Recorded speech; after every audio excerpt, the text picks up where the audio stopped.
I thought reading Harry Potter in Hebrew would be the same story, just different words. Isn't.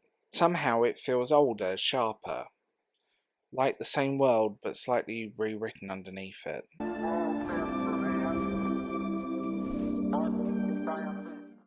Harry Potter in Hebrew is not the same book.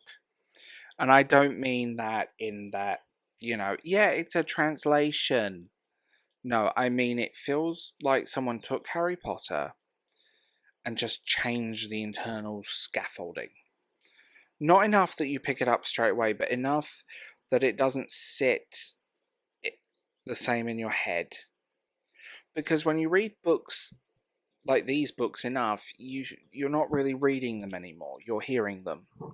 You know exactly how Snape sounds or Hagrid sounds.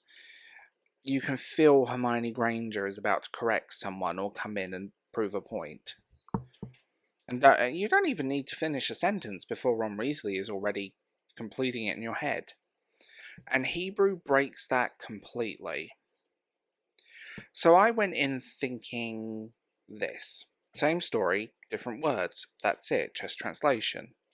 It's not.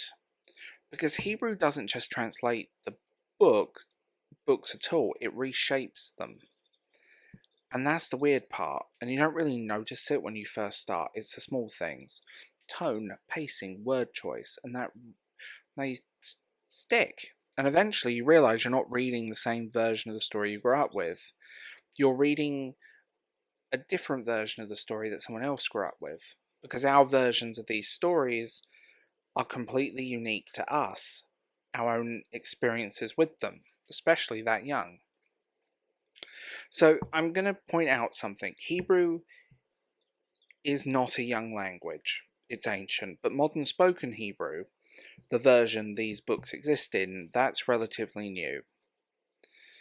It's revived, rebuilt, standardized. There's a whole history there and it's fascinating. Google it yourself.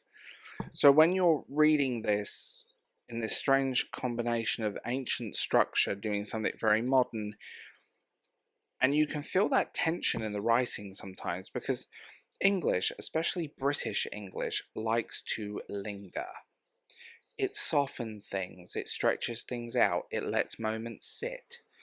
It plays, and it plays with the reader. Hebrew doesn't hang around, it gets to the point.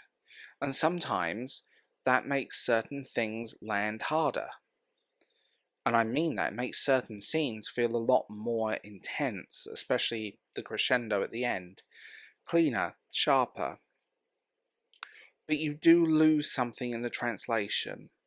That certain softness, that slightly whimsical, almost cozy tone that the Harry Potter books, especially the early ones, have in English. So Hogwarts still feels magical, but less like a dream. More like a place that exists with magic.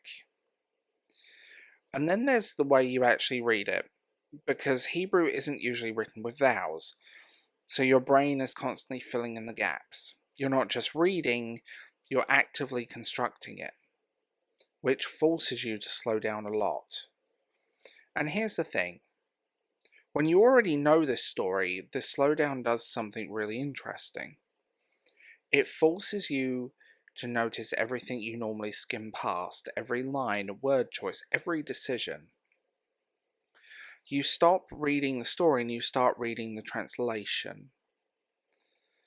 So, and this is where it stops just being about language, it also becomes about culture.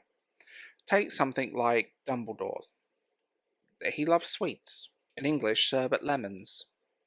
Tells you everything about Albus Dumbledore. It's weird, it's specific, it's very British. In Hebrew, that's changed. Because sherbet lemon wouldn't land the same, so it's changed, or some things are softened, or disappear entirely throughout the book. And you don't realise how much those tiny cultural details matter until they're gone. But sometimes it goes the other way. Sometimes the translation adds a lot more weight, which surprised me.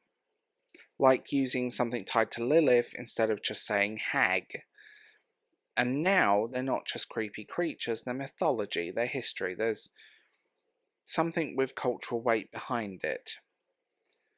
And suddenly the tone shifts. And it's just that tiny little drip drip so you feel it. And I think, I was going to say uncomfortable for me, but I didn't find it uncomfortable. But at some point, maybe confronting, that's a good word, it stopped being about the translation and started being about me. Because I always say I love Harry Potter, but reading it like this made me realise something. I didn't just love the story, I loved my version of the story. The version I built in my head when I was younger, the voices, the tone, the exact way lines are delivered, and Hebrew doesn't match that version, so it feels wrong even if it isn't. I mean, character shifts, for example. Hagrid, he's still Hagrid, but the roughness changes, the rhythm shifts, so he feels different. Same with Hermione Granger, her sharpness sometimes turns into something far more formal. And suddenly she feels older. Not wrong, just not the version you remember. And I think that's the point.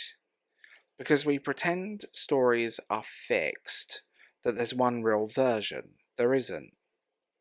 Every language rebuilds it, every reader reshapes it, every memory edits it. And reading Harry Potter in Hebrew makes that impossible to ignore. It doesn't ruin the story, if anything, it makes it bigger. Because now it doesn't just exist in one voice, it exists in many. And yours is just one of them.